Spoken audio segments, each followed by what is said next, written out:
Going live. Cool. Live. We're live. We are alive. How's the world down south? Oh, it's good, man. Yeah, good. Yeah, just tired, running probably a little too hard. This was the first week for the CVC training, and holy balls. It's a lot of Yeah, work. 300 slides, I think, this week. That's busy. That's a lot. Yeah. New Jersey's keeping me busy. Somehow I fit in 5 scuba dives this week. Nice. Yeah. You having fun with it still? Oh yeah, man. I love it. So I bought Good. Marlis is gonna be pissed because I keep buying stuff.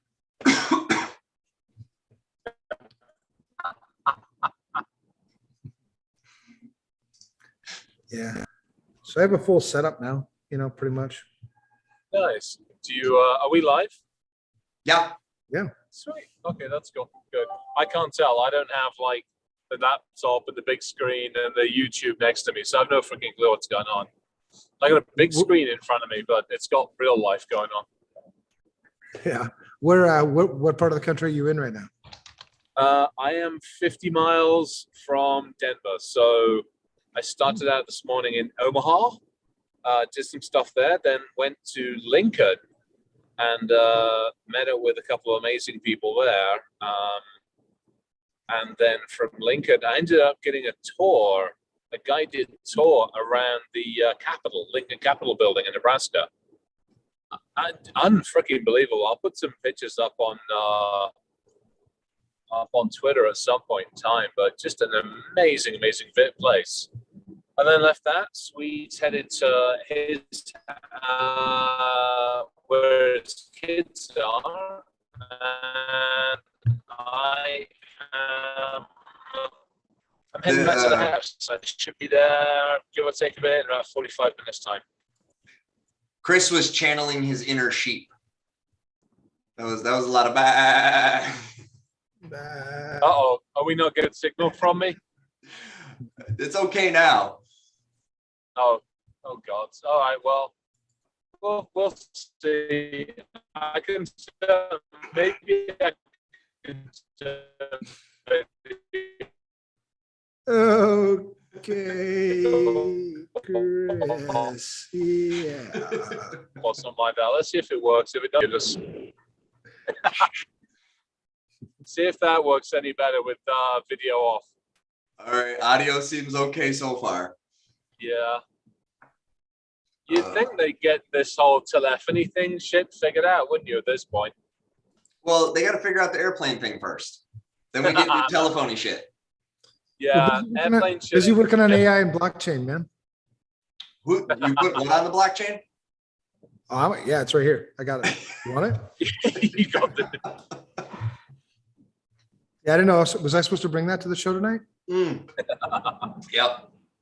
Oh, quite probably, considering the topic for this evening. Yeah, everything can be fixed. Everything in IoT and 5G and 6G can be fixed with blockchain, apparently.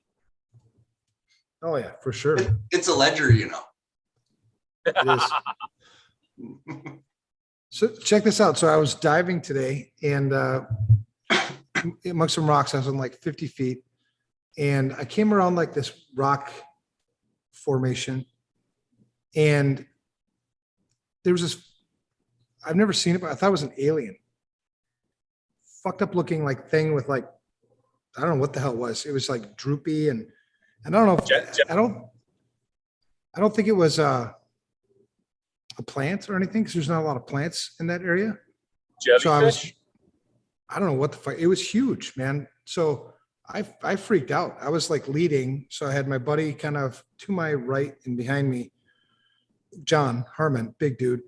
And so I'm coming around this rock, and I'm like, holy shit. So I'm like back, pushing back with my arms. And I pushed John in front of me. I'm like, fucking John, between you,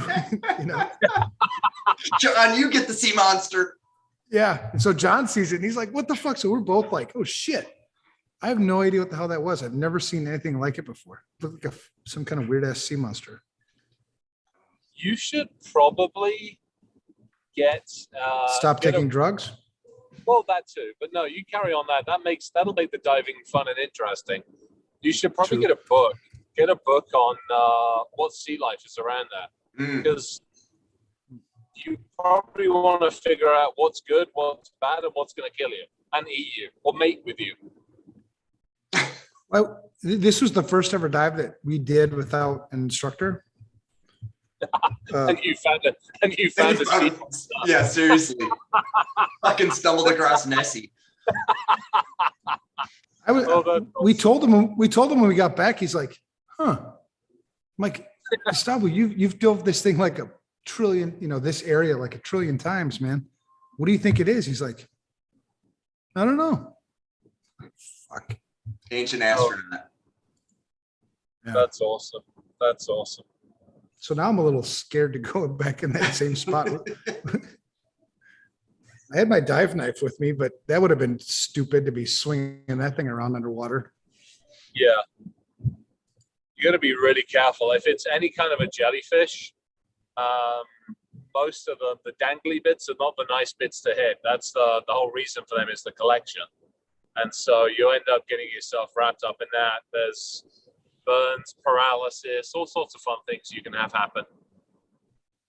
Yeah, I wasn't going anywhere near that damn thing. I don't know what the hell it was. I still see it in my brain. It's like, it's really hard to describe. It was like, looked like a fucking alien. Interesting. Yeah. Next time I go down there, hopefully I'll have a camera with me and can get a picture of this thing. Anyway, that was the excitement for the day. Well, that's pretty exciting. Yeah, well, Chris, you've dove like a billion times, man. Have you ever run into something and you're just like, holy shit, and you don't know what the hell it is? Yeah. And that's why I said jellyfish, because when we were diving up in the North Sea around the oil rigs, there's these like amazing, just massive North Sea. The North Sea has some just teeming with wildlife. And there are these like a massive flipping jellyfish. And then when we were out in Belize and places like that, that's why I thought it might be that, because Belize, some of those buggers hurt like hell. And typically, you know, you've got the gelatinous mold on the top. You've got a middle bit that looks just weird as all hell. And then you've got long tentacles, a variety of different types of tentacles, depending upon what they're doing. So maybe not. Who knows? Yeah, we've run into all sorts of stupid shit over the years. Yeah. Didn't like it. Evan, Huh. did it look like this? Oh God. No. Well, I don't know. Yeah, sort of like no. Well, This thing's weird as hell. it could have looked like that thing that you clicked on. When I saw it, man, I was trying to back up and I swear it was like it was moving, you know, when it seemed like it was like moving, because when I backed the hell out, it still seemed to be coming around the rock crevice. So then the whole rest of the dive, that was probably 20 minutes into the dive, and we probably dove for 45 minutes. The whole rest of the 25 minutes, I'm like every 30 seconds, I'm like, is it fucking back there? You know, is this thing following me? Can I eat it? Can I mate with it? What do I do with it? Oh, man. Yeah, it was. Yeah, it definitely impacted the whole rest of the dive. Yeah. So we saw a lot of really big, what are those things called? The shit. A lot of sand skates, you know, those skates that go across, those were pretty cool. Yeah. Moray eels, that's what we saw. We saw like 4 big ones. Yeah, those can get vicious. Yeah, they look mean, so I just stay away from them, but they look cool. Yeah. Do they strike? Like if I'm, say, I don't know, 5 feet away, they're not going to like lunge at me and hit me, are they? I don't know. You should honestly, as I have a guess, but you should look that up. Seriously, take a look at it. Look in your region, and then do behavioral patterns of moray eels, but also do it by season as well. Because there are going to be times when, I mean, it's like anything. I mean, there are times when everything's nice and happy. There's times when everything's just got sex on its brain. And there's times when it's got food on its brain. So it's worthwhile. Take a look and see what the habits are for the ones down there. I don't know. I know when we were out doing some of the stuff in those kinds of territories, we were told to keep our hands away from any kind of hole, any kind of movement thing. Yeah, I could totally see that. Well, we're doing, I might be able to get my advanced open water certification done next week. I only need 4 dives more. Yeah. You always have your knife with you, yes? Yeah. All right. Always make sure you got that with you, because I hate to say, if one of those things does go for you and it catches on, it ain't letting go. So the only way you're doing it is taking its head off. Yeah. I also bring John with me everywhere I go and put him in dangerous way. That works. Sacrificial. It's like so he's basically, you're using him as the digital version of an intern. Exactly. Yeah, and he knows it too. He still keeps going. Oh, poor John. I know. Such a nice guy. As long as you got good life insurance cover on him, you should be all right. Yeah. I don't know. I should probably check on that. Keyman Insurance. You know, they won't insure me anymore. They sure as hell won't after listening to the show. Right. Oh. We're going diving. So, for the advanced, you have to do like 3 specialty dives, and then, just a couple. You have to do a deep dive, a wreck dive, or a night dive, or whatever. But one of those dives you can choose is wildlife identification or whatever. Oh, cool. Yeah, so I might choose that one as one of my elective. We're going at the shipwreck on Saturday. And that's also deep. That'll be fun though. Yeah. Have you got yourself a good pair of gloves yet?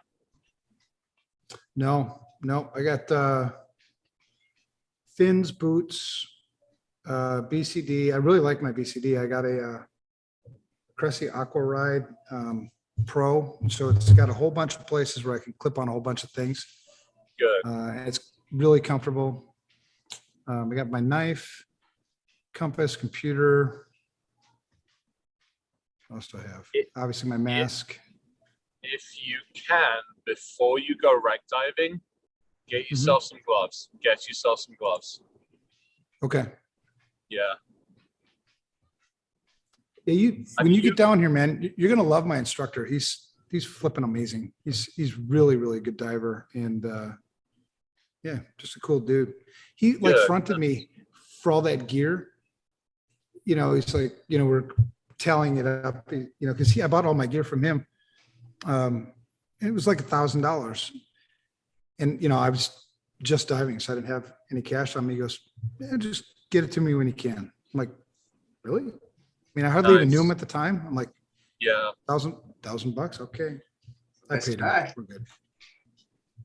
That's really nice. It is that when you find those kind of people, it's really, really nice to, there are good people still. There really are, man. I've almost everybody down there is really good. I mean, made a lot of good friends. Made a friend, the guy's name is Ray. He's from Vegas. Black guy, diver and free diver. And he's been looking for a diving friend, because every time I go with Gustavo, I do have to, pay him because he gets paid for that. So, but now Ray and me are like best buddies. John's actually out with him right now in Puerto Vallarta, probably raising some hell. Yeah, I'm looking forward to it. It's been cold and nasty up here. Get to get down there and have some weather. I'm looking forward to hanging out with you. Dude, we're gonna have so much fun. I gotta get ahead of the curve on the classes, you know? So I'm gonna try to do a bunch of writing and stuff this week so that when you do get down here, I won't be as busy as I've been this week. Yeah. You gonna go diving? Huh? Are you gonna go diving? Yeah. Hold on, I gotta. Cool. Amy just got home. I'll be right back. One second. All right. Cool. Well, shit. Classes, No, the neither one classes. is. Oh, go on. No, you go. No, I was gonna say, I'll put video back on for a sec, see if it works. I'm getting closer to civilization.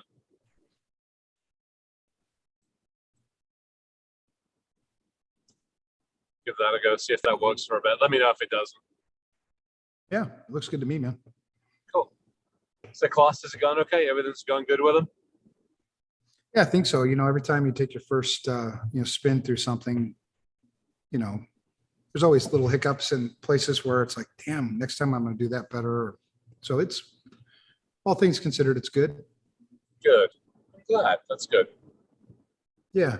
How about you? How was your trip? Did you get done what you wanted to get done? I like the pictures you were sending me. That was kind of cool. Yeah.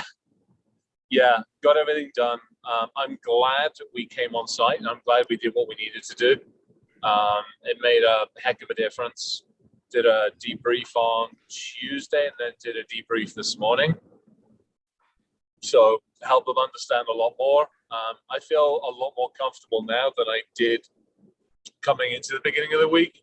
You know what it's like. You always want to make sure you do the best, and when you can't, I get pissed off. So it was like, all right, I don't like the way this is happening. Therefore, rather than trying to play with jump boxes and all that stuff, we're getting our ass down there. We're going on site, and I'm so pleased that we did. So yeah, it was good. And then Now, came back. was this your last pen test? Pretty much. There was one that pinged me and said, "Hey, we're ready for you," and I haven't responded because it came in yesterday, and I haven't responded back to them because I mean we agreed to do something with them August, June, July, August, September, and they've just taken a while. So it's not a huge one. I'm going to go back and look at the spec again. If it's not big, and I know it's not from a financial standpoint, it's not huge. If it's not huge from a tech standpoint, we'll do it. Otherwise, we'll see. I'll see. We'll do it or I'll hand it on. But that's it. I got nothing else on the plate as far as that goes, kind of deliberately. Yeah, right. Well, I was telling John down here, you know, because we're talking about, you know, part of moving down here is slowing down. You know, I run, all of us do, man. I mean, we run way too hard and too long. Yeah. And pretty soon, you know, just like any piece of machinery, right? Pretty soon you're going to blow a gasket and O-ring's going to go. I mean, something's just not going to go right. And so Yeah. we're talking about what I'm going to do when I'm down here because I'll still work, but I think the big challenge, the big change will be I want to work without deadlines. Yeah, that's a really nice way of looking at it. So you can pick and choose projects. You can take a longer term view of certain things, and in some ways, almost get to the research and go, "Where's the future? What's happening? What do we look at?" Rather than go, Yeah. "Oh my gosh, yeah." The deadline thing is one of those that I hate. I just don't like them. Yeah. Yeah, Well, I like it just that. adds so much stress. You know, I mean, if I could work all the time without any deadline, I mean, life would be smooth, man. Yeah. No, I'm kind of with you on that one. We'll see. I've got this one. Get this one wrapped up. Get the other one done. And then most of it is a couple of VC things, advisory type things. And then I really want to get Dave. I want to get my head down and get Dave figured out. So either crowdsource, crowdfund, go after some money just to help develop it to a point where I'm happy with it. At least a version 1 and get it the hell out of my hands and get it into a bunch more places and then prove a point and off we go. Cool. What kind of money? I mean, what kind of money do you think you need? Not a huge amount. And we're not talking millions. Okay. We're talking a couple of 100,000 basically, and that's development time, some QA time. The testing's done. I mean, we've tested all the individual components out. basically the biggest part of it at the moment is getting it and putting it into a more cohesive environment and getting everything under one, basically getting all the components under one easy UI UX. That's really it. Yeah, that's cool. Yeah, so it's good. It's being able to focus on it, and that's kind of why I want to step back from. It's kind of like you. I want to step back from assessments and a few things, and do that. And then there's a few other things I've been talking. I had a really good talk on the way out to Nebraska with somebody. Got a ping from somebody on LinkedIn I know. His wife is doing her capstone project, and the professor was like, go forth and find something crazy and interesting. And he got hold of me. He's like, hey, do you have a chance to do it? And I'm like, oh, hell yes. So I basically brain dumped on them Monday, Tuesday, whenever it was on the way out. I gave them 2 or 3 or 4 ideas and said, please feel free to run with them. Get them down. I'll help you with it. I'll help with the ideas. And if you want to use one of them, you're welcome to. I'll help you flesh it out. And let's just see where it goes. That's cool. Yeah, one of them's first responder. One of them's about first responders. One of them is just a better way of doing some work. One of them's entanglement. Just a couple of fun ideas that I've been kicking around wanting to do, and just I don't have enough hours or enough bandwidth. And Yeah, I know the challenge I've run into, unfortunately, is a couple of times when people are like, hey, I'd love to help. It's not worked quite as planned. I'd love to help turns into I don't have enough time. And I'm like, why did I just spend a whole bunch of time briefing you when I can't do it? So it sucks. Yeah, I get it. How about you, Mr. Cloutier? Busier than a one-arm paper hanger, but it's good. It's all good. It's yep, or busier than a one-legged man in an ass-kicking contest. There we go. That's my personal favorite. No, lots of good stuff. Lots of things happening. Lots of change. All good things happening at once is still all things happening at once. Oh, yeah. So it's good, man. You know me. I'm running hard for a little bit here because it's needed. Then I dial it back a little bit to recover. So I'm looking forward to being down there, getting some dive time in. I'm stoked about getting up in the jungle with the ATVs. Possibly digging something out of a hole in the ground and wrestling it.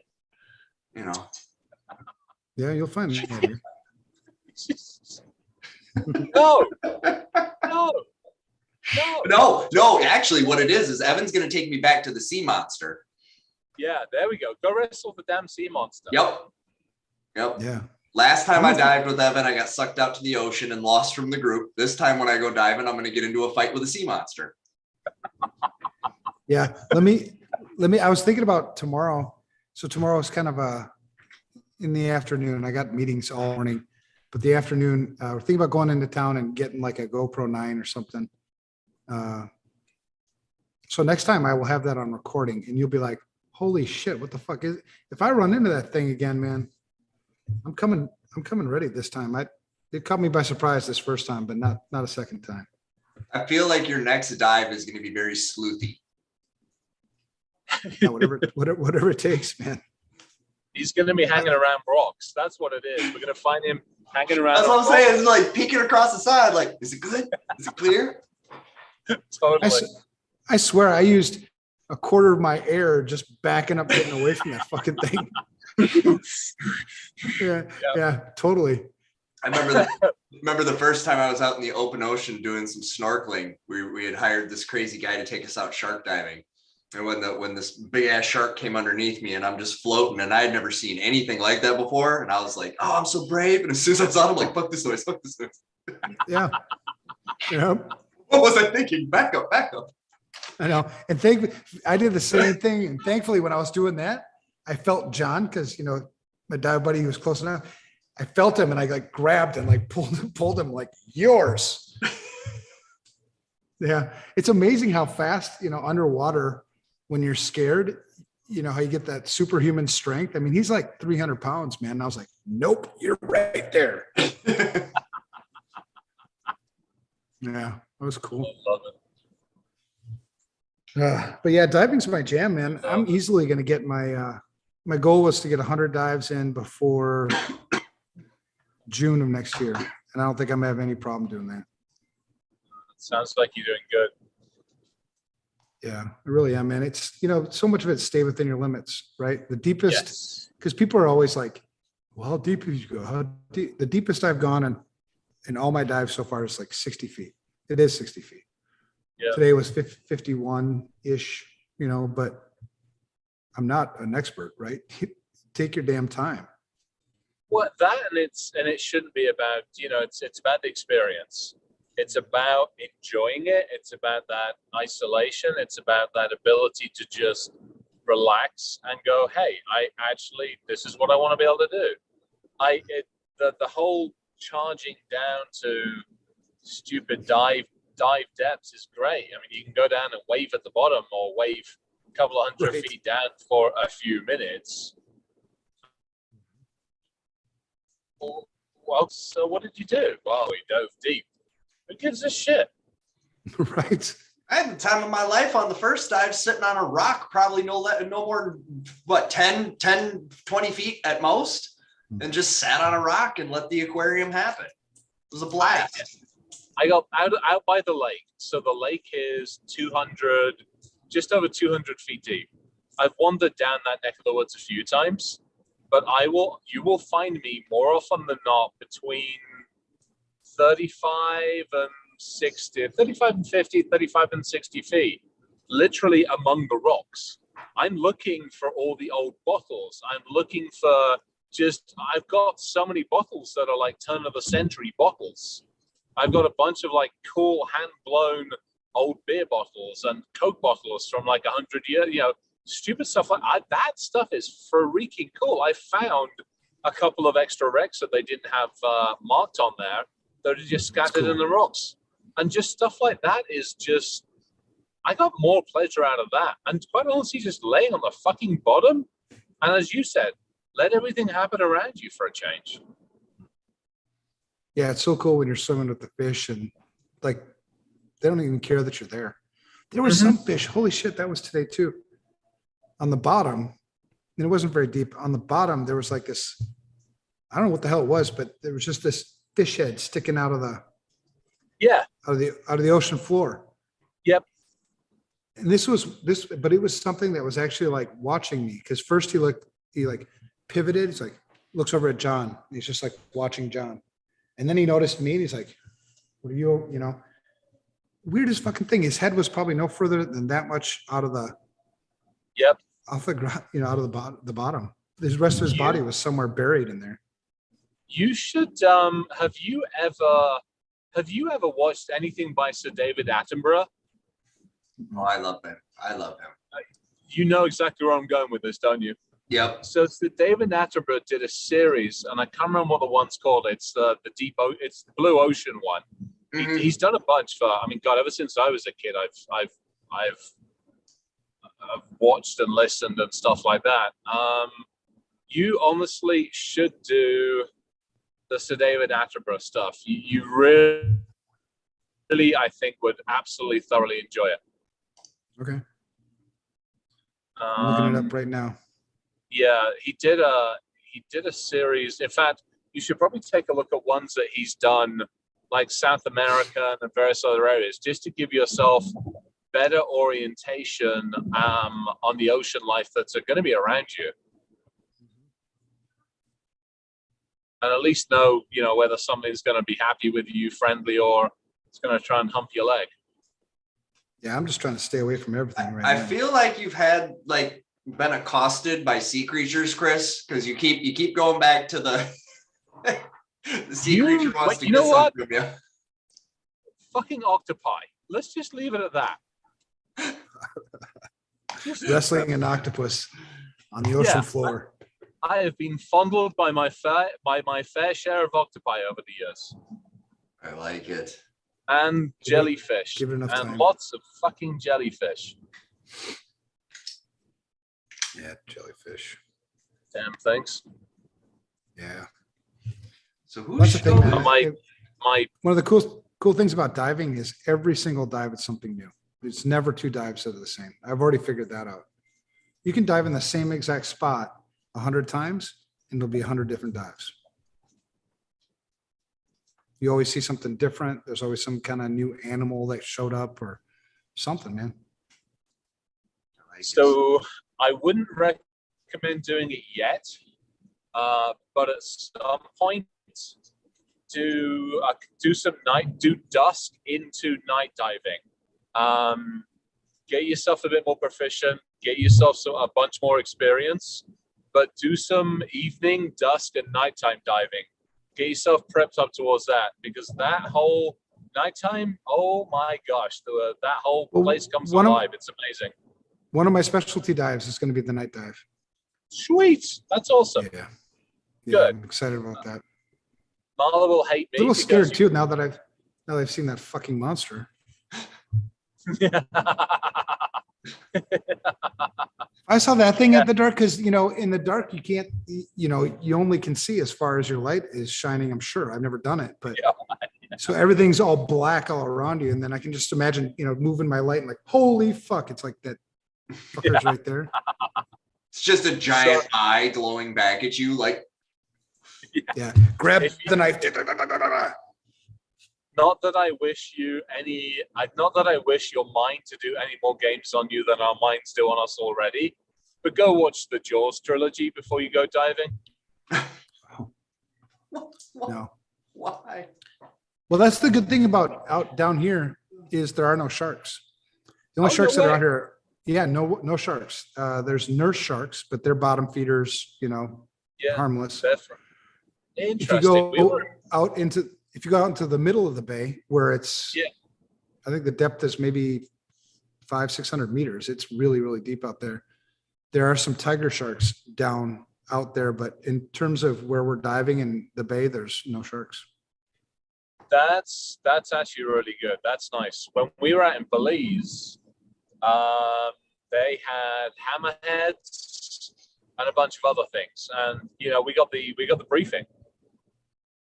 I remember the briefing. Yeah, they had some interesting stuff down there. But no, if you've got friendly stuff, that's good. That makes me happy. Whales, we have lots and lots of whales. I can just imagine that, like night diving, and holy fuck, there's a whale. Yeah. Do you get orcas down there? No. Whales. I mean, the biggest kind of fish. Whales. Lots and lots of dolphins. Oh, that's cool. That's fun. But even that, would scare the shit out of you if you're not ready for it. Mm-hmm. Like anything you don't see coming, it's like, yeah. And that was part of the danger today. It was coming around that rock piece, that rock. All right. I'm going to turn my video off just for a minute because I need light back because the roads are getting shitty. So I'm going to go lights off, but you'll still have me, or lights off because I need my night vision back a bit. Chris is going dark mode. Pretty much. We're all fucked now. So can you believe that they actually took Chris on a state capitol tour? Yeah. I mean, look. Right? Of all the people, let's take Chris. Yeah. I mean, nothing to see here. Nothing to see here. He's not paying his penance. Got Twitter to drop the case. Well, the funny thing, it occasionally you run into people that have never heard of Chris, right? And I go, oh, okay. He's the guy that hacked the airplane while he was on it and tweeted about it. They're like, oh, that guy? I go, that guy. Yeah. Yeah. The things we do or shouldn't do, should we say? Yeah. Right. No, that Nebraska State Capitol is amazing. The building is just beautiful. I mean, it's just a gorgeous, gorgeous building. The way they've done the artwork and the fretwork and everything inside is I was wandering around with my head just up all the time. Just beautiful. That's cool. Yeah.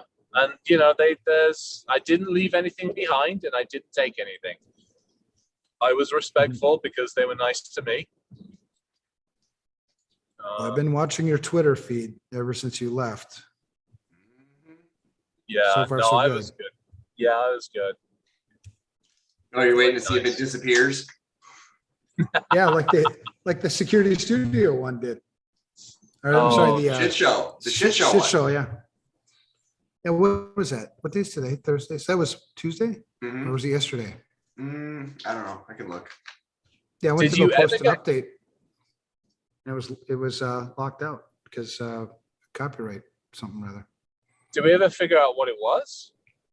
Yeah, they figured out this morning the Daily Insanity. So I was on the Daily Insanity check-in call this morning, and I think Josh Winter found that it was 2 of those Christmas videos. You know, those Christmas videos where I did the AI, the music and made you guys sing to it. Yeah. It was 2 of those. Oh, seriously? Well, that's dumb. Mm-hmm. Well, it's really Oh. weird too, because I used an application for that I paid for, and it wasn't music that I had uploaded into that application. It was music provided by that application. So yeah, I mean, there was certainly no intentional copyright thing in there. Hmm. Whatever. Oh, well, we'll see how it goes. Yeah. Some people just get uppity. Well, what was it last week? Chris, you and I, our fucking global entries get revoked. Oh, good God's alive. Yeah, that's just a fucking joke. No. Well, I'm waiting to see how customs goes. Well, Yeah, wait, I'm still stuck down here in fucking Mexico because Mexican immigration mixed up my shit. I was supposed to be home by now, and looks like I'm here until at least February 18th. So I may never come home. Fuck it. There's a box on its way to you, by the way. Oh, cool, man. I'll be interested to see if it comes here. You'll be my first piece of mail. Yay, that'd be cool. I hope you appreciate it. Let's just put it that way. Oh yeah, I appreciate it. As long as it doesn't hurt. No, hell no. Even if it hurts, Oh, some pain's no. pretty cool. Nope, I don't do that. I play nice. It's a bag of Speaking dicks, isn't of, it? yeah, speaking of playing nice, let's have a conversation about Talkie the Toaster. Torquey, the toaster. Talkie the Toaster, yeah, Talkie the Toaster, or any really. So the topic for this evening, the Open Sesame, comes from a book. It's a fantastic book. I love they're kind of science fiction, but they're not science fiction where you've actually got to sit down and actually draw a graph as to who the hell's who and which house of fairies is belonging to whatever and who's got the fucking dragon. Hang on, I don't want to go south. I want to go north. The hell did I do? Oh, You're the one that you're a hell of a lot better navigator than I am. You're military trained. I don't know what you're doing. Neither do I sometimes, believe me. What do they say if you get lost and you can't get your bearings? Do you just stay there? Just sit until you figure it out? Hunker down. Yeah. Filter in base. Yeah, that's so the whole logic for this evening was Open Sesame is a book, and it's a fantastic book by a guy by the name of Tom Holt, and he takes I wouldn't say a sarcastic look at humans, but he takes a very kind of a fun poke at humanity, but builds in all sorts of humor. In this case, he warps in some of the gosh, what are the old knights and the 40 Alibaba and the 40 thieves and a whole bunch of those kinds of things into modern day. And the ring, there's magic rings and all sorts of things. And in this case, the magic rings can talk to electronics. And so you've got these characters having conversations with the fridge, and the fridge is talking to the microwave, and everybody's upset because somebody threw the phone out and replaced it with a new one. And it got me thinking about where we are today. Hey, TV, give me another beer. Right. Wait, no shit. Exactly. Hey, Siri. Oh, shit. I shouldn't say that because Siri will answer. Here he goes. Yeah, exactly. I mean, so we have. Hey, Siri. Well, hang on. the hell? So don't do it, because you'll get my bloody Siri going as well. And I got this on the Siri, for We goodness should just keep sakes. saying it. We just Don't keep do saying it. I do not do it. Otherwise, I'm going to have to. All right. So we found a vulnerability. Exploit. Yeah. Spacebar. Shell. Yeah, right. No. So it got me thinking about a couple of things. One, because I did the post on the state troopers, and it was kind of a tongue-in-cheek, bit of a fun one, which is what not to say when the state trooper stops you. And it got me thinking with that, and it also got me thinking about the electronics. And at the moment, perfect example is, when the state trooper stops you and goes, sir or madam, Turn do you that know what? off. Do you know why? What are you doing? Do you know why I can't? There we go. Thank you. Do you know why I stopped you? Fuck you, Siri. I give up. He's squirreling. No, I'm still listening. I'm just showing on the screen like where the setting is to turn off Siri. Okay. Turn that off. Sorry. Keep going. All right. So it got me thinking that when we get stopped or when something happens, at the moment we still talk to the human. We still ask the human for the situational awareness. We still ask the human, what happened? What do you see? I'm intrigued to know at what point, when the state trooper sticks their head into the car and they go, do you know why I stopped you? And they turn around to the human and go, I'm not asking you. Or when we go into a forensics investigation, or when the police arrive at the house and knock on the door, they're not asking, are you home, or what's going on? They start asking the electronics for answers. Because they're not, and we are getting to the point where we're putting sufficient electronics into our homes, into our houses, into our lives, cars, the whole lot. We're carrying this stuff with us that is monitoring, recording, knowing, answering, and it has the capability to be interrogated. And we do it. I mean, we do it in forensics investigations, but that's a lot more specialized than walking up to go, hey, Siri, do you know if so-and-so was around last night?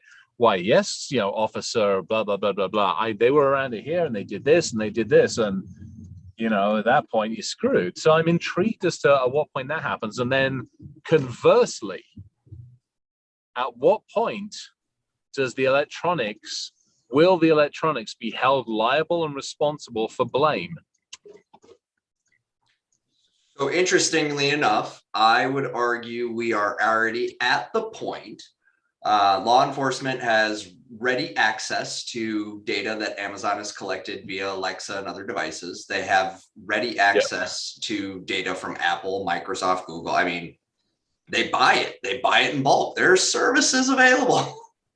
Yeah. And so they're doing that today in pretty large scale fashion, right? And they're trolling the social media. I mean, they're using tech now to collect evidence, to conduct investigations, to cell phone, right? They're using towers to prove where people were or weren't. I know here in Bloomington, there was an investigation where they did a sweep. They just said, these blocks, this time range, everything. And that was handed over. And then they used that to filter through who might or might not have been and whittle it down to the 5 and ended up catching the guy. But so I think that's already going on. And then as far as the liability piece, I mean, the EULA today indemnifies them already, which is why to law enforcement, getting a warrant is it's not an attractive prospect. I can circumvent the Fourth Amendment because you said okay to app, XYZ having your data. Because we have to have that because it's the only way it functions in the way that we want to be able to use it. But what we didn't see in the EULA was because there's that clause, right? So lawful requests have to be honored. Yep. That's always been true, right? You got to order it. I got to cough it up. Those be the rules. I don't care what the company is. Judge said you give it, you give it. The problem is also in the EULA, you are now consenting to third parties who then buy it in bulk, repackage it, and sell it to law enforcement.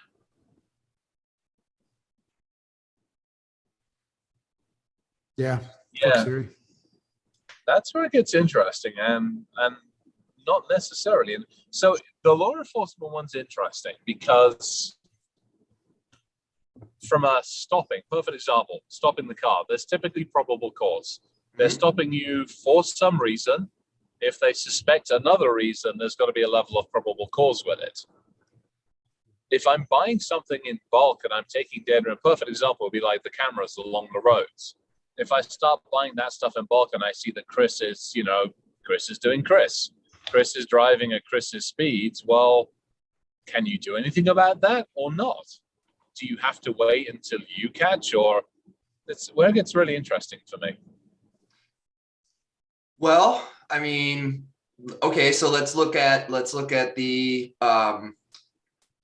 provision in the infrastructure bill that's going to require starting in 2026 that new cars come equipped with impaired driving prevention technology, which everybody is currently chalking up to a breathalyzer. However, if you read the legislation correctly, it's that the black box in the car, if it decides that you are displaying unsafe driving conditions, reserves the right to terminate your ability to operate that car. Right. Yeah. So what's going to get interesting is when the tech, because we're seeing this in Japan, they're using AI judges right now for petty misdemeanors and things like that. They're already there. That I did not know. Yep. So they're using AI. I'll find the article and share it with you guys, but they're using AI judges to make decisions about like petty stuff, right? Let's see, where's that? So we're not quite at Judge Dredd yet, but we're heading in that direction. Yeah.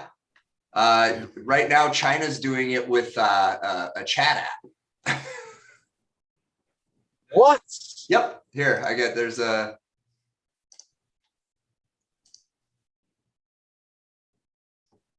AI judge. Let me find the article here. Yeah, no, when I'm looking at this stuff, I'm looking at it both from a usefulness standpoint, but I'm also looking at it, as we do, at the potential consequences. Mm-hmm. The potential, and again, I go back to the humorous side, which is where the electronics fall out with each other, or where they're not cooperating and collaborating, or where, as an adversary, we can now take over all the microwaves, yada, yada, all this kind of good craziness. But then you take a step back and go, well, hang on. What does stop the feds, we know the FBI are very nice at coming in occasionally and helping to repair systems out of the goodness of their own hearts, to coming into your home and doing the same thing? Because, and you start looking at that and it's like, okay, well, where does this all end? Where does this craziness end? At what point will the officer stick his head in through the window and go, hey, Siri, what speed was Chris doing 10 minutes ago? Well, and I wonder, because Google right now is telling me about speed traps. Yeah, Apple's got the same thing. But it's a user interactive one. So if I go by somebody that's sitting in the road, you can just click the little thing and just go, what is it? They call it speed monitoring, or what the hell they call it? They've given it an official title that's like a monitoring or something like that. What I'm worried about is retroactive prosecution.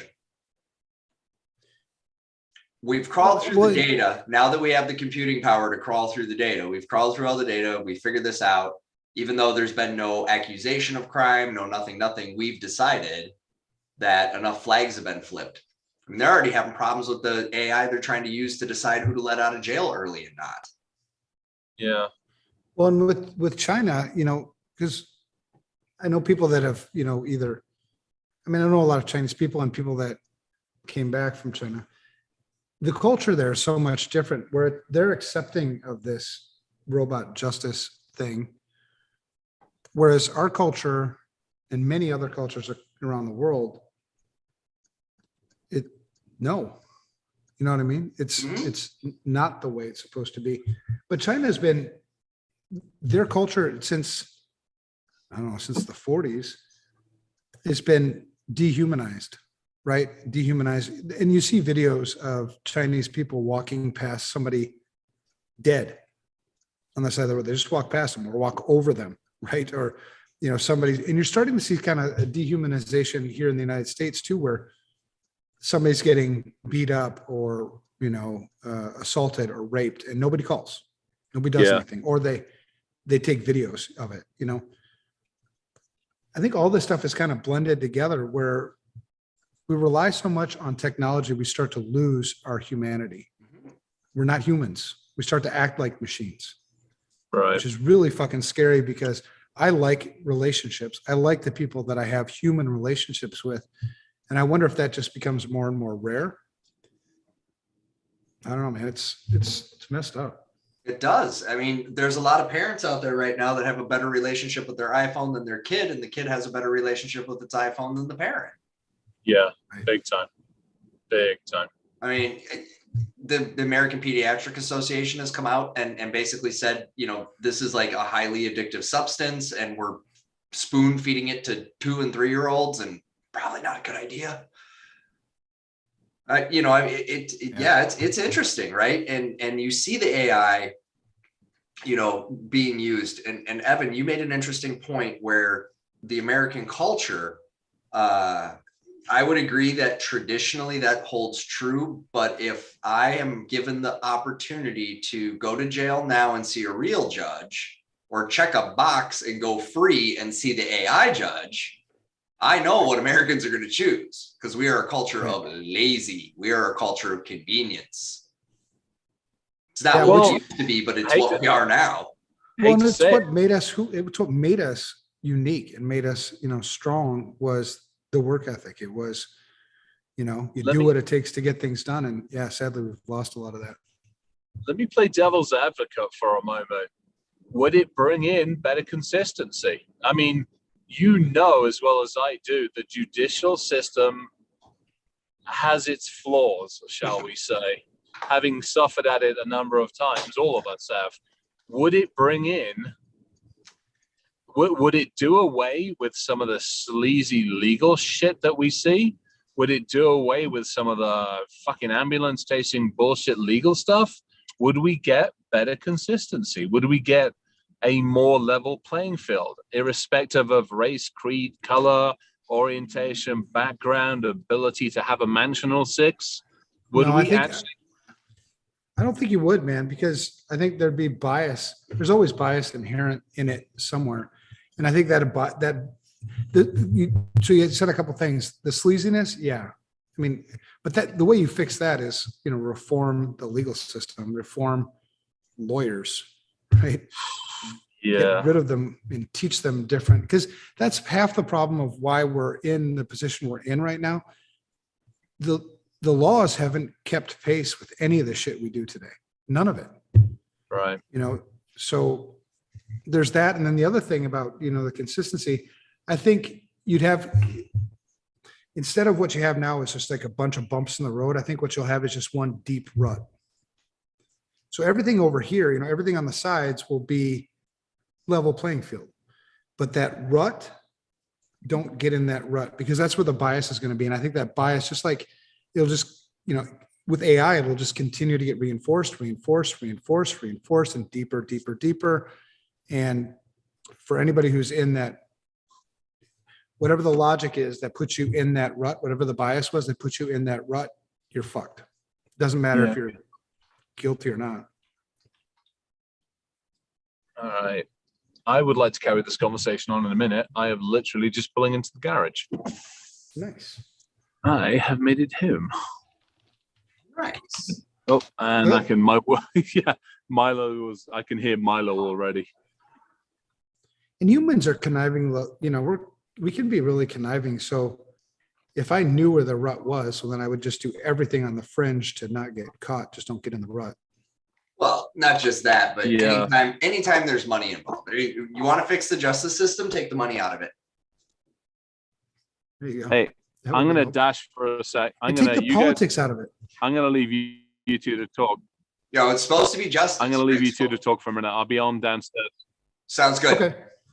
Okay. That's the frustrating part, man. You read like, now we've got what Justice Breyer is retiring, and and everybody, they're salivating to get the right judge in. Why don't you just get a judge that makes good fucking decisions based on the Constitution, not left, right, anything else? That pisses me off, because of anything that's supposed to be unbiased in this country, it's supposed to be the justice system, Correct.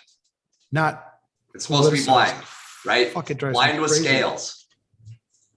Because it's everywhere. Even your local, county judges are on now, Republican, Democrat, Independent, or whatever the hell they are. Well, and that plays into the politics of how they view you, how they view your case. Right. What happens if I go up in front of a county judge who's a Democrat and she finds out I'm a Republican? You don't think that's going to play some role in the decision she's going to make? Correct. Oops. Or the other way around. I mean, it doesn't matter which way you go with this. Right. We've become so, polarized without logic too. Like, you see some of the discussions that are made. It's like, okay, so that's your point. Back it up. Tell me how you came to that point. And they can't. They either change the subject or they attack your character. Mm-hmm. You can't defend the point.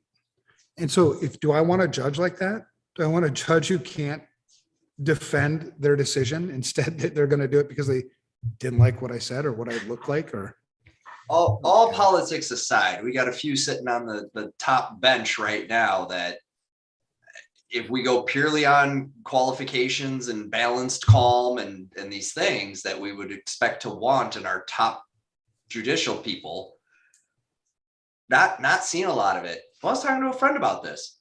The world seems to have run out of dads. Like where's dad at? Like the world needs a dad right now to just be like, okay, enough with all y'all. Bam. Yep. I'm whooping. I'm giving you a good old fashioned paddle upside the head. You go sit over there for a hot second. You go sit over there for a hot second, and everybody think about what you did. I mean, it blows my mind the level of That'd be awesome. regression that Russia, stay over there. China, Well, over there. US, over there. Right? Fuck you with the missile testing. Fuck you with the missile testing. One more missile, and I'm taking your Yeah, phone. I'm telling you. Yeah, one more missile, and I'm taking your rockets away. Stop it. I mean, it just, but it's like that. I don't know. That's how I'm making sense out of this kooky shit. Because it's getting kooky. It's getting weirder and weirder. The division,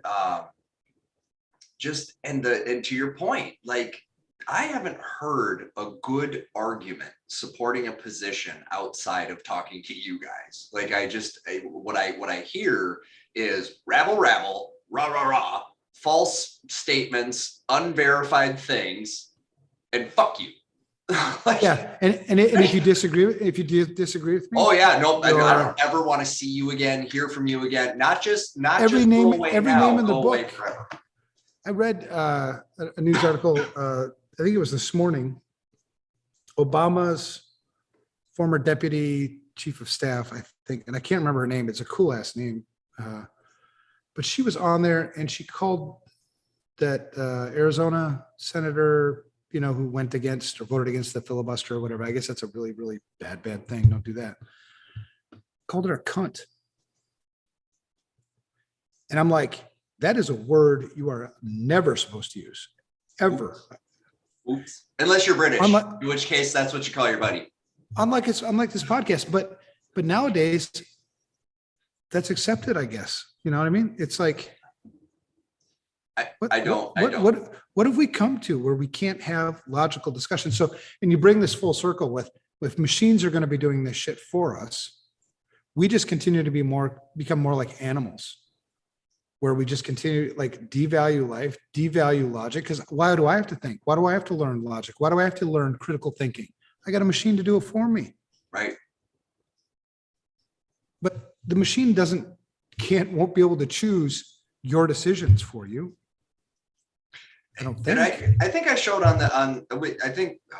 many episodes ago, I showed you guys the AI psychotherapist and the AI friend.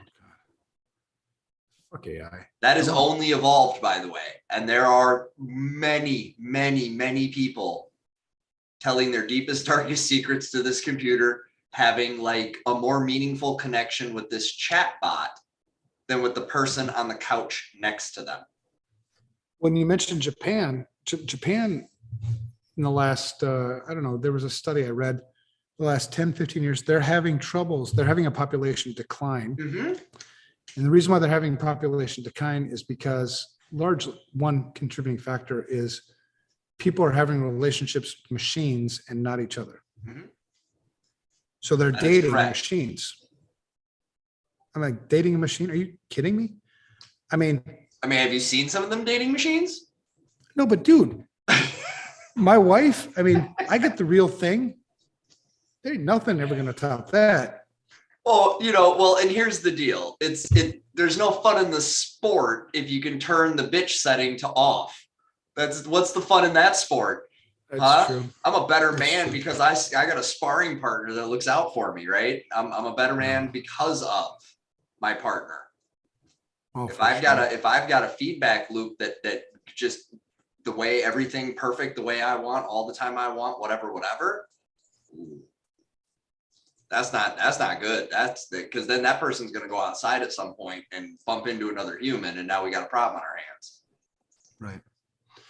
When I was telling Marlis, and actually I've told you and I've told others that one of the things that's really refreshing down here, beyond the weather, right? The weather's beautiful, is you don't have that same shit down here, right? Computers aren't as ingrained in this culture in Mexico as they are in the United States. They're Right. not on social media all the time. You Right. can see it starting, because if you walk downtown Puerto Vallarta, you'll see, a lot of the kids now with phones, but this is newer.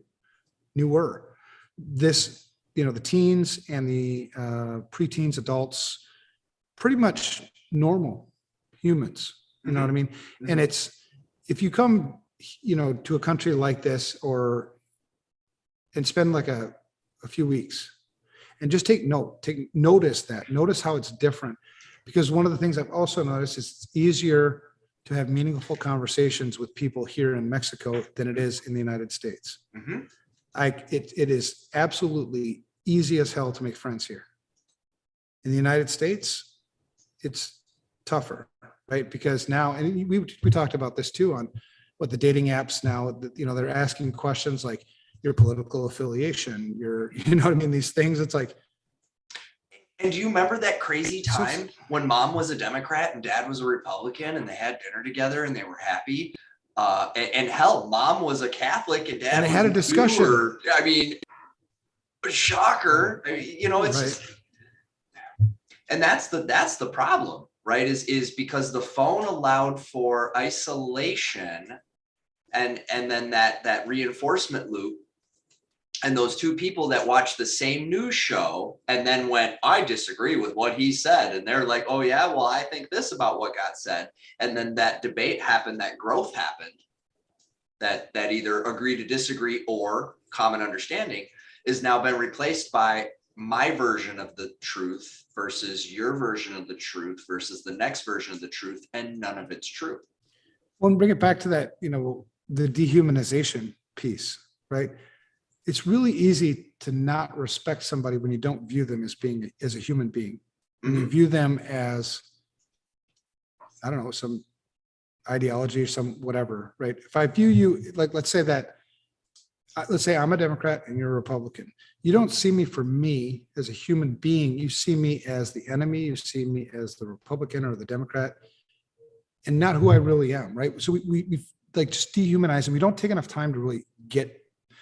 It's going to take me, I have to put this down, look at you, have a conversation, get to know you, and realize, oh, you actually do have a valid point on this thing that we disagree about, right? Mm-hmm. But I have to give you that initial respect before I'm ever going to get there with you. But instead we put this like, I don't know you, we're shit. So, but what you just said, I disagree with. You must be a fucking evil person. And down here that I, seriously, it's blown me away. I made these like within like a week or two. It's almost like deep relationships. Like you're like my brother. Like where you been, bro? You want to go diving? Hell yeah, I want to go diving. It's just the fuck. And I think it's really the contrast is it's just crazy. So I don't want to go back to the United States. I'm like, no, it's kind of a lost cause now. It's getting Unplug weird. everything, everything, and maybe we'll get back. It's weird, and it's getting weirder. Well, and get ready for it, because this next whatever's about to unfold, whether it's something new. It's been too long. What's it been, like 6 weeks since we had a fucking war? So time to ramp that back up. Well, and if you look at history, right? What's the best? So if you have sagging poll numbers, I'm just saying, and your economy's not doing so hot, and your inflation's on the rise. I mean, what's the best thing for that? It's to start a war. But it's only if you start a war that people are going to rally behind. That's the second piece that I'm not sure would happen, right? So let's say you did start a war. Half the country is going to call you stupid as shit and probably revolt, and the other half is going to, be behind it. So we don't have a unifying event right now in the United States. The last unifying event that I can remember in the United States was 9/11. Mm-hmm. And so I don't know what it would take, what kind of unifying. It certainly wasn't. It certainly wasn't COVID. The commies. We're going to reboot the commies. Don't worry. It's Russia trying to take over the world, and if we don't stop them here, I don't think so. I don't think so know. because. Or that's a distraction for something else. What I do know is cyber is going to play a big part of whatever the next conflict is. Oh, for bigger sure. than it's ever. It's happening right now. Well, it is. Well, did you hear about the freedom fighters that have taken control of the train system in Minsk? Yep. Oh yeah. Yeah. That's another reason why I like. That's another reason why I love being down here in Mexico. It's like, who's going to fucking target Mexico? Even if you did, the Mexican people are so damn resilient. They'd be like, yeah, whatever. Venezuela. I mean, the people in Mexico have, like, we talk about in the United States about having a corrupt government. Mexico has never had a not corrupt government. And that's one of the things that makes them so resilient. They're just like, yeah, fuck the government. I don't care, whatever. It's so true. Yeah. And they don't talk about politics. Like, I've never had any discussion anywhere. Well, can't they get you disappeared down there? Who? Can't they get you disappeared? Cartel. Right. Okay. Yeah. So that is the politics. Well, but the only way you're going to, I like using those analogies about games, right? So the only way you're going to get in trouble with the cartel is if you play the game. Don't play the game, stay on the sidelines, you're fine. Now you might be collateral damage, but that's so rare. Right. Super duper rare. Well, and you're not in those spots anyhow. No, I don't have any interest in any of that shit. Actually, it's funny. Sergio, one of my Mexican friends now, a really good friend, love him dearly. He's like, when you get your citizenship, you need to run for mayor. I'm like, no. He's like, why not? You'd make a great mayor. I go, there's the fucking cartel. That puts me in the game. I don't want to play the game. Hell no. I mean, it would be cool to be mayor, but no, not doing it. The price tag's too high. Price tag's too high.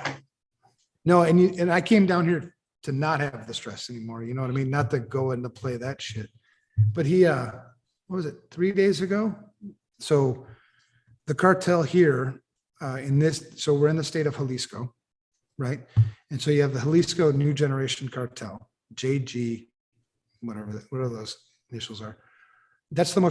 There's two super powerful cartels. There's a bunch of them, but the two most powerful ones are the Jalisco New Generation Cartel and Sinaloa. Mm-hmm. Now, if you don't know, those are both named after states, right? So Jalisco is a state, Sinaloa is a state. Sinaloa is north and east a little bit. I'm here in Jalisco. Puerto Vallarta is in Jalisco. Guadalajara is Guadalajara? I don't know. Anyway, so the way the cartel works is they break things up into what are called plazas. So you've ever watched the movie Narco, I think, on Netflix? Did you watch that? Mm-hmm. Oh yeah, it's pretty cool. You know how they have the plazas? Yep. Okay, so there's a Puerto Vallarta Plaza. Mhm. Now, there's no violence here because this is really a stronghold for one cartel. As long as there's one cartel, peace. It's when two cartels come together, bad, right? That's why all up in along the border, there's all those murders and killing. Well, because they're all fighting for those corridors to get drugs or people into the United States. So here in 3 days ago, the leader of the Jalisco New Generation Cartel Plaza in Puerto Vallarta was taken down. Now, I'm about 8 miles south of Puerto Vallarta. This was maybe 6-7 miles north of Puerto Vallarta is where it happened. They sent somewhere between 150 and 200 soldiers to go get this guy. Damn. And so, now you're like, okay, well, what's going to happen next? Is there going to be some retaliation? Is it tit for tat? And I've got this hypothesis, because there hasn't been any of that. I got this hypothesis that the leaders, the big leaders, the big boss, wanted him out. So why not just tip off the police and like, okay, it's done. That way I don't have to do it, right? I think that's what happened, but we'll see. Back. It's fun to watch Hola. this stuff happen. What I miss? We're talking cartels. Oh, Would you like to join? I'm starting a new cartel. you are? Mm-hmm. Splendid. Yep, there's been a recent vacancy in the leadership structure. Oh, yeah. Yeah. Actually, I'm starting a new one. I'm not going to join that one. I'm going to start a whole brand new one. I would start a new one. The existing But one. instead of dealing in drugs, we're going to deal in love. Oh, I want to be part of that cartel. Damn straight. I'm not Everybody sure. I could be. Can I just be the enforcer of? Of Can I love, just- absolutely. You can be No, the not bouncer. of love. We'll let you be the bouncer. It's cool. I want to. Can I just go around and taser people who don't believe in it? Hi. Works for me. How are you? Oh, hello. You just want to come up and say hi to everybody? Hi, puppy. This is the puppy. Oh, hello, puppy. Oh, That's the only thing I miss right now is my dog. yeah. I can imagine and relate. Get So you off. want to hear something sad? I had a conversation with my wife, and I'm known for, I don't like to lie. Yeah. And so my wife says, you like Violet more than me. And I was like, yes, I do. And she's like, what? And I go, there's reasons, you know what I mean? It's a different kind of like, but yeah, I do. Yeah. She doesn't, complain. She doesn't like get mad at me like you do. And yeah, I just, It's unconditional. It's absolutely unconditional. right. But we're different. It's a different kind of love, but Yeah. so when she says, well, you miss your dog more than me, it's like, yeah, it's actually true. Sorry. Well, I get to the door. He's already woofing and howling at the door when I get home. And, he wants cuddles. He wants loves. He wants to hang around. He wants to be, that's hard to replace. That's hard to replace. It absolutely is. Hey, the angry intern just said the cybersecurity cartel. I appreciated that Chris will be the chief tasing officer. Of the cybersecurity cartel. I like it. I'm on the iPad, so I can't see the Q&A stuff. Dude, but yeah, we already I'm have sold. we already have our mafia names. Let's just transfer those into cartel names. I'm good with that. We have to put an L in front of it. I think we have to put an L in front of it. Sure. I don't even know how to say cybersecurity in Spanish. Uh-oh. Guess how you say it? Cybersecurity. Probably. Let's see. I'm looking it up right now. Cybersecurity is cybersecurity. Oh, cybersecurity. Yeah. Okay. No, security. God. Securida. Can we just get Got it.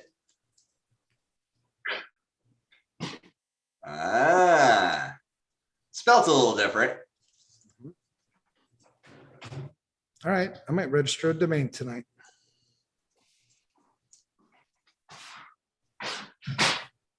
Actually, we talked about it today. No. Monday. We talked about opening an office down here. Yeah. And I told John, it'd be cool. I mean, I wouldn't mind doing that, but I'm not going to run it. Right. I mean, I can be like a place where people can come and hang out and we can do mentoring and shit like that. But I can't do the. Well, that defeats the point of what you're doing. Yeah, I can't, it comes to a point where you can see yourself running the tank running low, right? Yeah. And it's running low. I mean, and it's all because of deadlines. It's the go, got to get this shit done, and always feeling like you're behind. That's what really drains you. So, before you run out of gas, you have to pump the brakes, man, and do something different. That's kind of, I'm a year or two away from that. You just can't do this anymore like this. And it's not sad. It's like just a new chapter. You know what I'm saying? Right. It's seasons. You're just some people transitioning seasons. And some people never recognize it and end up dying right behind the keyboard. And I don't want to be that guy. Right. Yeah, let's not do that. Mm-mm. No way, Jose. I want your obit to say 8 by C monster, not died at keyboard. Right. Exactly. Yeah. Actually, racetrack or something along those lines. Right. That's it. Cartel, the cybersecurity ad. Great. Another FBI folder opens up and I shit you. Yep. Maybe they won't let me back into the United States. Well, keep it up and they won't, but don't make it so I can't get home either. Shoot. Oh, I got a place for you. And actually, that place across the way, Casa Magnifico. Yep. That's, I'm looking right at it right now. It's, somebody's obviously renting that right now because it's all lit up, but that's, I don't know what that is. 10 bedrooms, 15,000 square feet, something like that. It's considerably larger than this one. So the guy that we bought this house from also owns that one, by the way. Yeah. And it's, same kind of design. This is just 7, that's 10. And you know what I mean? It's bigger. John and I were talking about this too, like eventually buying that one over there too. And then we got the whole fucking valley. I'm trying to figure out a way to take this place over, not because I want to do anything to the locals. I want to keep the fucking Americans and the Canadians out of here. You want to preserve it as it is. Mm-hmm. Yeah. Because you see Americans that come down here. It's a few experiences I've had, right? So I don't want to say they're all like that because that's wrong. I'd be a hypocrite then. But some of them you see like in a restaurant and they act the same way they do back in the United States where like, let's say our potatoes aren't right. And they, oh my God, throw a whole fucking fit. And you're looking at this poor, camarero who's the waiter and what the fuck? We got to keep those kind of people out of here. They're going to taint it. They're like a disease. They destroy shit. I don't like them here. No. I don't want them in Europe. We don't want them in bloody Europe, believe me. Good God's alive, they have got a bad enough reputation over there as well. And what do people call them? Like Karens and Kens, right? But that's now offensive, so you don't use that anymore. But it's that kind of attitude where they're just like never happy. Yeah. I don't know what to call them. I just call them assholes. They're called assholes. Thank you. Assholes. That's what they're called. That's what they've always been known as. Assholes. So it's funny. Yesterday I was diving with John and my instructor, Gustavo, and this dude comes up from the beach and he's got his BCD and everything. And I'm like, oh, cool. Another diver. My bag is laying on the ground, right, with all my gear in it. And he takes his BCD and he lays it on my bag. I'm like, weird. Okay, I'll let it go. I don't know you, whatever.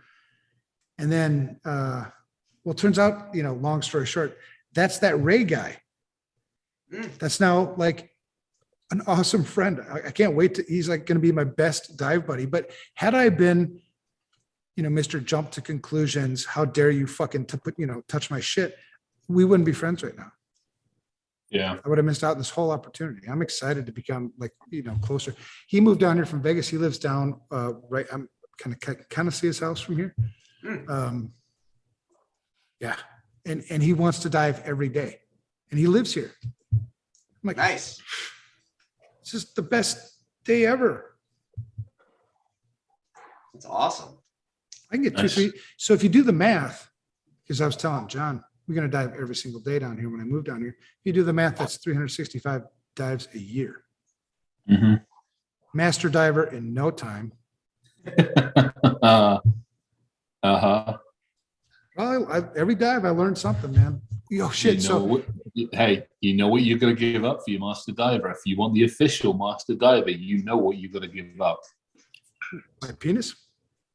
No, you can keep that. Okay. Well, then we're fine. I can give up everything else. Okay. Milo, what are you doing, buddy? My virginity, I already gave that up. No, you can keep going. So you can keep that. If you wait long enough, it comes back. No shit. Somebody social engineered me and told me they had them on sale at Walmart. So I was like all over the place. Where are the virginities? Like, what do you mean? I go, I lost mine. I need a new one. And they're like, you ain't right. I'm like, okay. I like the Walmart down there. Nicest Walmart I've ever been in. Yeah, it is pretty nice. Okay, not the place to go for electronics. Let me tell you that. So this house, it's big, right? So we have to figure out how to get Wi-Fi squared away in here. They didn't have it right at all, right? So when I found out that closing was happening relatively soon, I tore out all the electronics, like all of them. So you'll be excited when you come down here. Oh, nice. I took it all out. I had it all laid out on the living room. I'm like, don't need this, don't need this. I mean, I have a whole pile of shit that's like, I don't know what the fuck they were doing with that stuff. So now you've got a nice streamlined, tech shelf with all the surround sound shit and whatever, and it works great. But I had to figure out Wi-Fi. So I was like, I need a mesh system, but to get one shipped down here is fucking expensive as hell.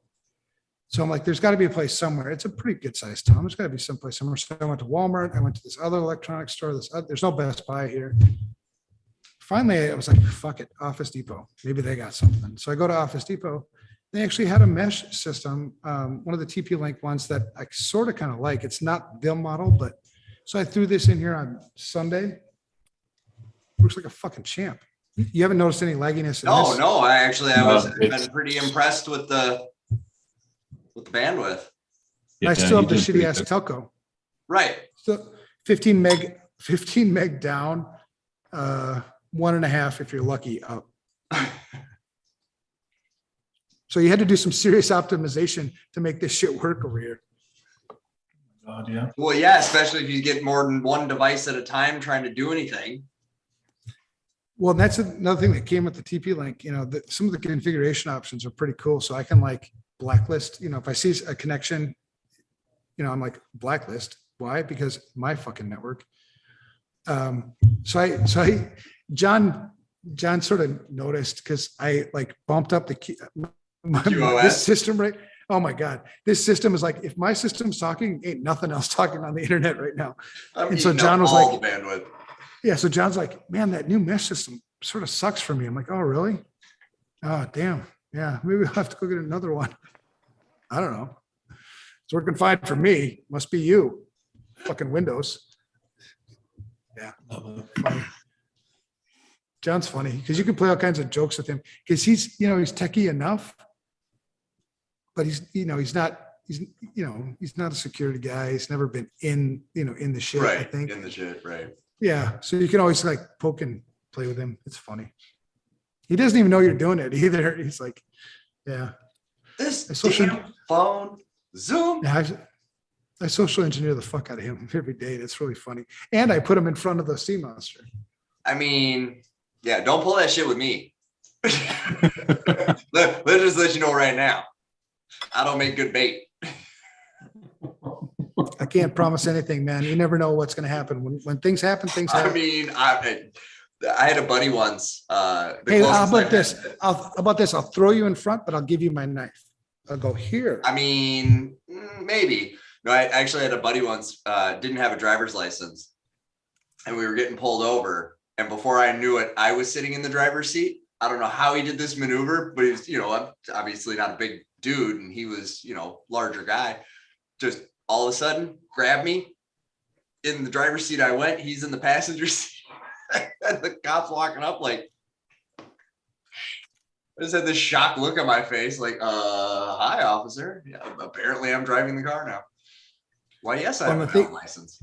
And the thing is with you, simple physics, right? Right. That's what I'm saying. I don't weigh shit. This dude, like, one arm just reached over, was like, sit down. So, I mean, a featherweight, it's like, yeah, if I would have done that, like what I did with John today with you, I would have tossed you right in. Yeah, I would have gone flying into the sea monster.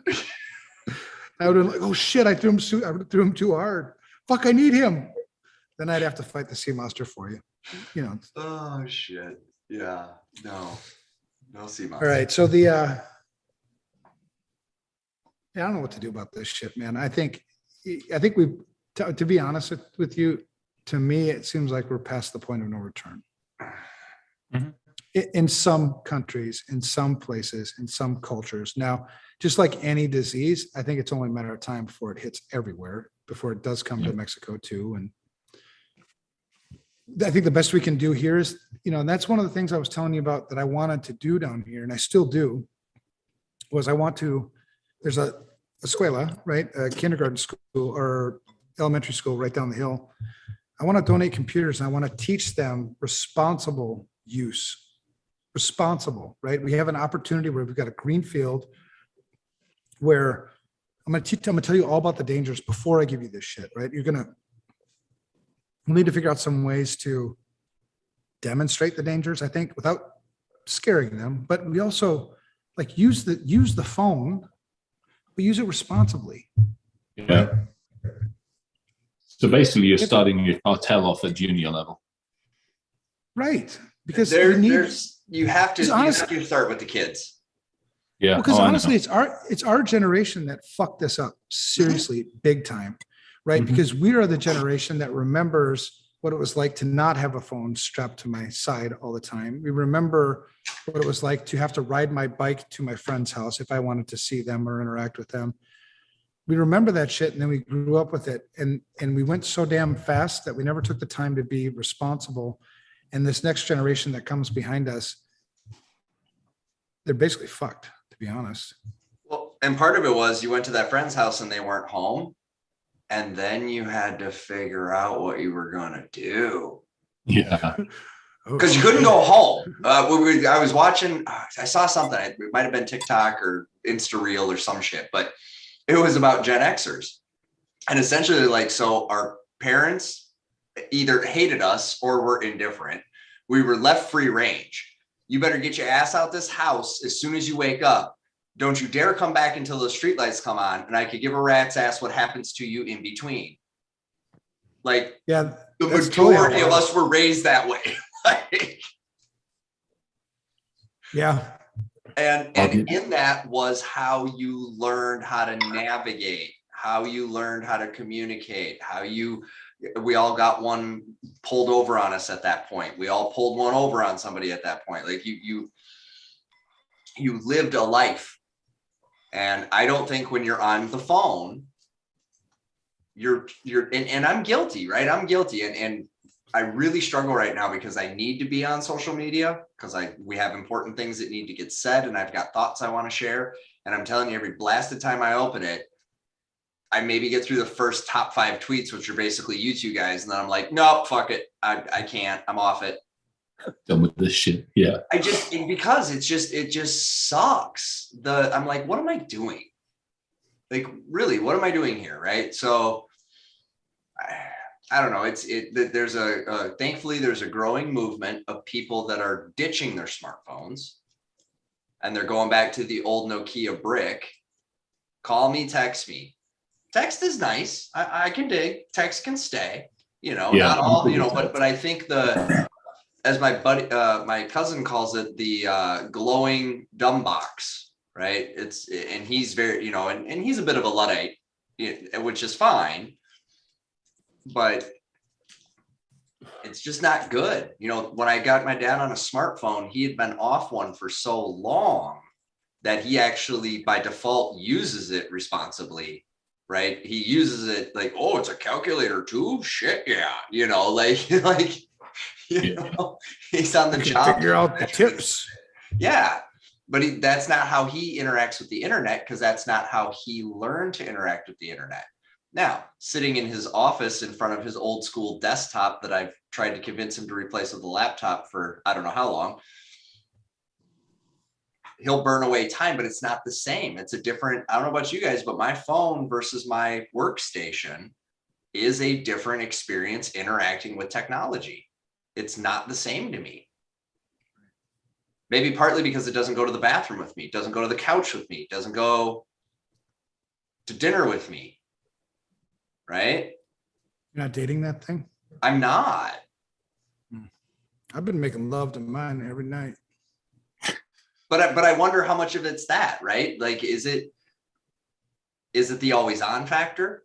Is it the, I go here for loneliness, I go here to distract myself so I don't have to confront my realities? I think it's a number of things, right? Yeah. And it's not by accident, right? They built this. There are some serious psychiatrists and psychologists and whatever those blind people are that design so much of these things and the way they work, right? It's I think some people, it's validation, right? It's a safe place for me to maybe vent some things that I can't vent anywhere else. It's so many different factors, those and addicting, right? I mean, I fall into it sometimes, like every time I install a game on my phone, like see in a couple of days. So, yeah, those I avoid for that exact reason. I think on my phone, the only thing I have on my phone is Othello. It's like a reversey version of Othello. That's it. And I don't play against anybody else. I got chess. On the iPad, I have Risk, and I don't play online. And I got the balloon busty thing, and I don't play that online. I play only just my own games against myself or the computer, because I refuse to get into a competition. I don't want to be sucked into it that much. I mean, the Clash of Clans, I remember playing that for ages. I end up in one of the top clans in that and a couple of others. But you spend money and it's a shit ton load of time. And I'm like, why am I doing this? You suddenly very quickly, well, not quickly, it depends on what game it is. You suddenly tot up the amount of hours you spent on that. And you're like, what the hell did I just do with, a couple of 100 or 1,000 hours? I mean, it's crazy how quickly you spend time on those things. I wasted 2 years of my life on Soldier of Fortune. Yeah. I was one of the top players in the world for Call of Duty, 14 years ago, because it was the same routine every night. It was get home from work, have dinner with my wife, go downstairs, play Call of Duty till 3:00 in the morning, every single day. What do I have to show for it? Did I improve anybody's life? Right. Did I solve any problems? Did I make any more money? No, it was a complete fucking waste. Yeah. Oh, I can say I was one of the top players in Call of Duty. Great. Does anybody remember? Do you remember any of the top players from 2007 or whatever the fuck year it was? The top players now. Yeah. Well, I mean, that's it. It's that entire alternate reality that is so centered around us, yet 7.5 other billion people are like, huh?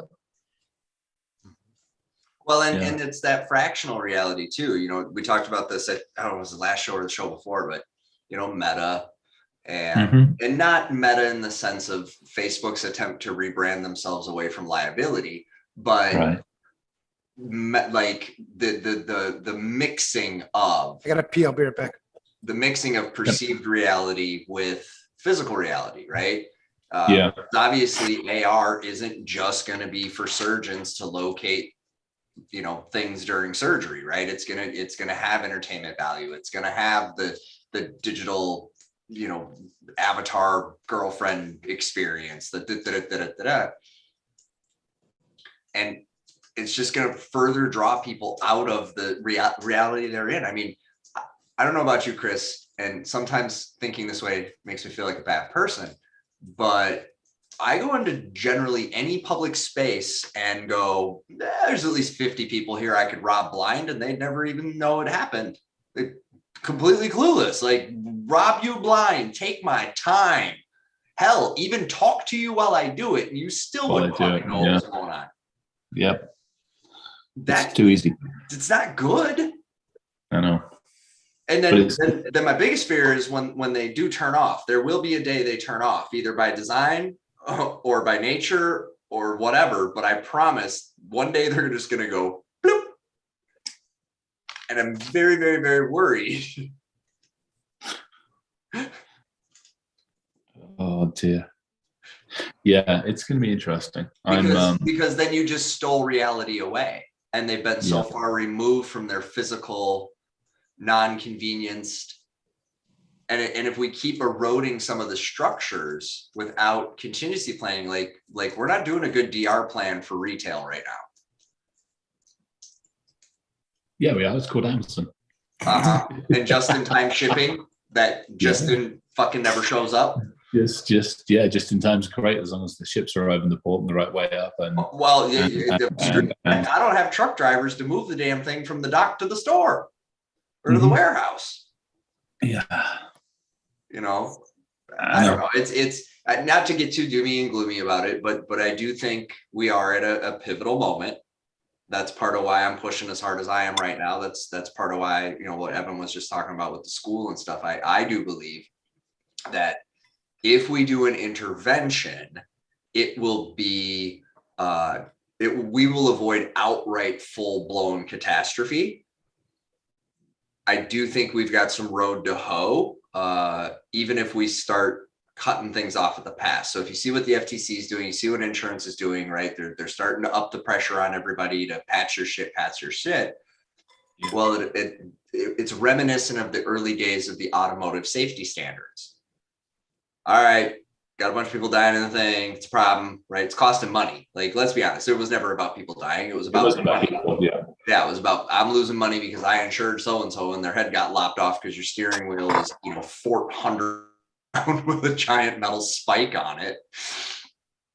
And they said, you can't do that anymore. Like, literally no vehicle is allowed to be sold with a steering wheel knob. Mm-hmm. Nope. I know. Right. So I think we're entering those early days. What I don't like is the people who are making the decisions about this now are the same people that think the internet's made of crystals. Yeah. Well, or we have individuals and groups and companies in there that can advocate or have advocacy for the fact they can protect when they haven't exactly shown their best side in the last. IBM just joined, don't you know? We good now. IBM's part of the club. I know. I rest my case. Somebody's got to run the trains, Chris. Somebody's got to run the trains. God help us. I think that's it. You know, it's he locked himself on the balcony. What? Evan locked himself on the balcony. Oh my goodness. He does that. This is not the first time this has happened. Although in all fairness, I locked myself on one of the balconies too. Now, did you lock yourself on the balcony because you were going to the bathroom, or did you lock yourself on the balcony because you were going out for a cigarette? Well, I mean, So don't bullshit me. The truth will find you out. Do you ask him the question? Was the toilet on the balcony? Was he peeing over the balcony, or was he out there having a crafty fag? You and your Brits, I had to process that for a second. I thought you said a crusty fag. I'm like, Chris, no, we can't. That's inappropriate. Yeah, crafty. No offense crafty. meant to anyone, by the way. I pro everything over here. Well, let's see what happens. I got locked out of that house once. I did Evan's first physical penetration test Nice. with my wife. What do you mean nobody else at the house? John is down in downtown. John's not there.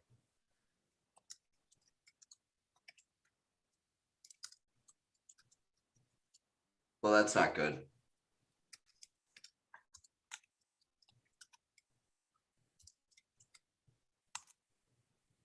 That's not good. Because if he's up on the top floor, that's a drop, man. I mean, it's probably warm over there, so he's not going to freeze. I mean, there is that. He'll just get eaten by every single bug known to mankind. Well, the deal is too with the door setups. Do you have John's telephone? Do you have John's telephone number? I do. And if Evan, we'll give him a second. He's good. Oh yeah, because Evan's got it too. Texting. Yeah, Evan's texting it. Duh. Yeah. All right, ignore me. But the way the doors are. Yeah. I'm back. Hey, Yay. he broke in. Yeah. I scaled. I'll show you. Oh bless. Oh, did you go up? Did you go up and over? Yeah. Nice. Yeah. Well, I went good thing the hatch wasn't locked. Right. It was fun, man. I felt like what do they call that? Spider-Man. No, that show with Tom Cruise in it. Mission Impossible. Yeah, that's what I did. Nice. Not bad for a fat guy who's out of shape. How you doing? Oh God. Yeah, I went out. Yes, and I could hear you because I still had my headphones on, but I couldn't talk to you because the microphone was in here, so I could hear the crusty fag and whatever else you're saying. And I'm like, fucking A. So, yes. Whatever. I love it. That's the thing. Out on the balcony for that, Chris. That's a whole different situation. Yeah, there we go. You pay for that kind of stuff. That's the thing about there's no very few physical buildings you can't get into. Right. Seriously. It's just whether you're gonna try to, whether you're gonna do it. We had fun. Yeah. So I closed the Mm-hmm. the doors and I hear the click and I'm like, fuck, really? Yep. So when I was texting it's you, a good click. Yeah, when I was texting you, I was already climbing. Oh, I could nice. still hear, I could still hear you. I was like, fucking A. Love Couldn't it. wait to get back in here and yell that I made it. So whatever. So when Marlis gets locked out, I can tell her what to do.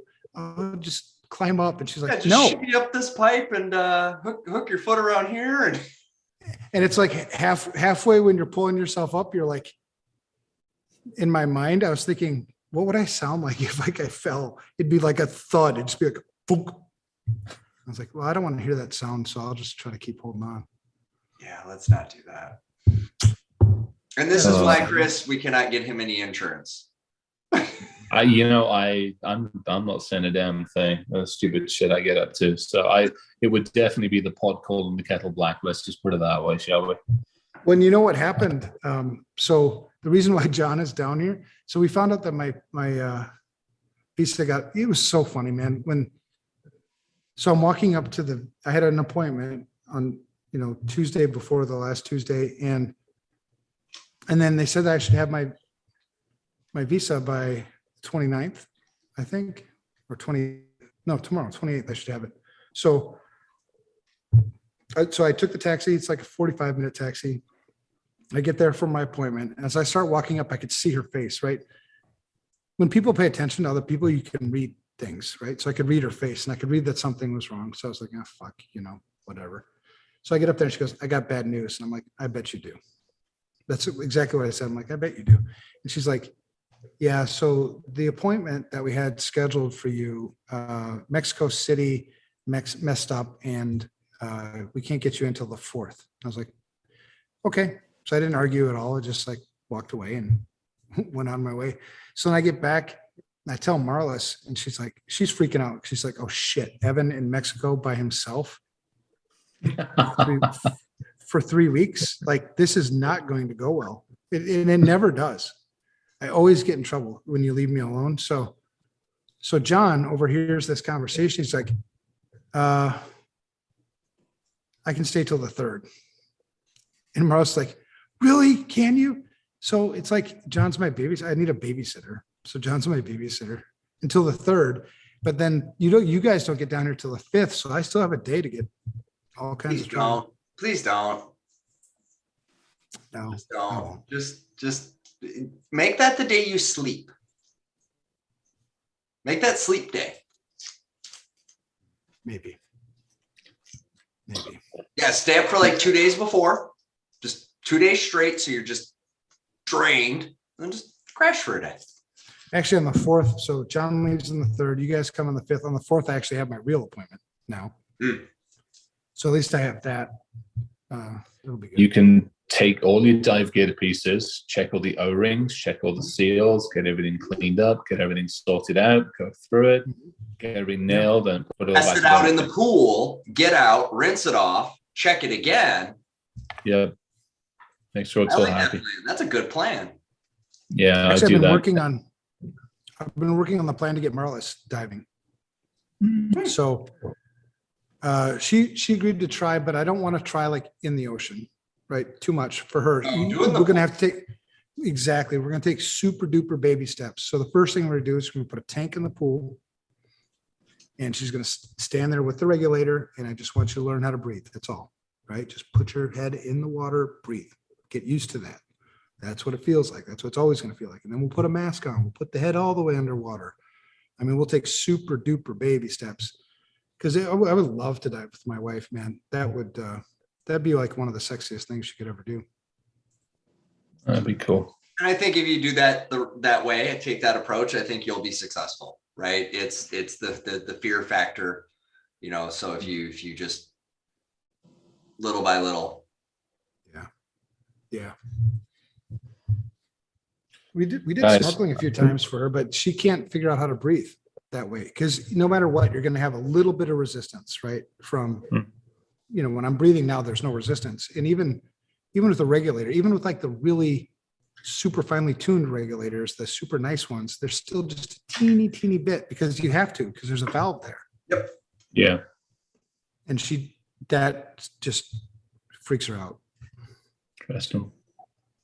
Gonna go over it. Chaps, I'm fading. I apologize. No worries. Yeah. So Chris, couple of- let's wrap it up about your story though, because I think it's really intriguing. You definitely got my mind thinking about, where the fuck does this lead? I mean, how fucked up is this going to get? What will computers end up doing for us? It's one thing to have a computer do my laundry, or a computer, order milk for me. It's another thing to have computers make decisions that impact my life. Like, you could put, if you fast forward what's happening with the China thing, what happens when AI is making decisions on capital offenses?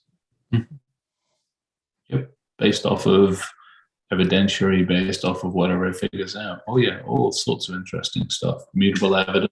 That gets really interesting. Yeah, there's it's life decisions and it's not all going to come at once. I mean, we're not going to wake up tomorrow and find our robot overlords, but exactly, and that's it's as in life, it's doing a really nice job of cycling itself, and so. The fridge is the helper. Well, after the fridge is the helper, then other things become the helpers. Then we get the semi-autonomous system, all of a sudden, more and more connected. Well, now the lights and the systems and the, you start all the seeing the smart side of the world. Well, smart's great. I want smart. I want to be smarter. I want to be better. I want to be environmentally friendly. I am taken down this pathway because, in theory, it's making me a better person. More environmentally and ecologically friendly, more conscientious, and all of these things, and the systems are making those decisions for us. And next time you look around, all of a sudden, they have taken over. And so what are the positive side of it is fantastic. The downside is to be determined, as they say. And I think that's one of those things where we don't think further than, we can throw the bloody thing. Let's put it that way. That's so true. Well, and you started it was like, what do you do when Alexa betrays you? Yeah. Right. When your friend Alexa, who's been doing all this good shit for you, tells the police all the shit. Yeah, exactly. Yep. Because that's so close to reality right now. Yeah. Oh, very much so. Again, back to the conversations we had about it. So it is interesting. And then, and so at that point, how much do we continue to trust? And then we start getting into the subversive culture as to, well, how do we circumvent this? How do we change this? And it's going to be too late at that point. So yeah, some interesting thoughts. I wish I'd have been on for more of it, and I might pick this conversation up again another evening when I'm not on 2 hours of sleep. No worries. No, it's all good, man. Rest up well, Evan. And John hits it right too, the Matrix, right? So take the red pill, please. Right. Take the blue and be blissfully ignorant. It's got to be. I want to know. I want to know what's going on. The mentality of the hacker. I want to know what's going on. Yeah, but it comes with consequences. Well, you guys have a great night. I love the both of you. You too, be guys. safe. Yeah. Sounds good, gentlemen. Have a good one. Yeah. Take care, guys. Have a good one. All right. Thanks, everybody. Thanks.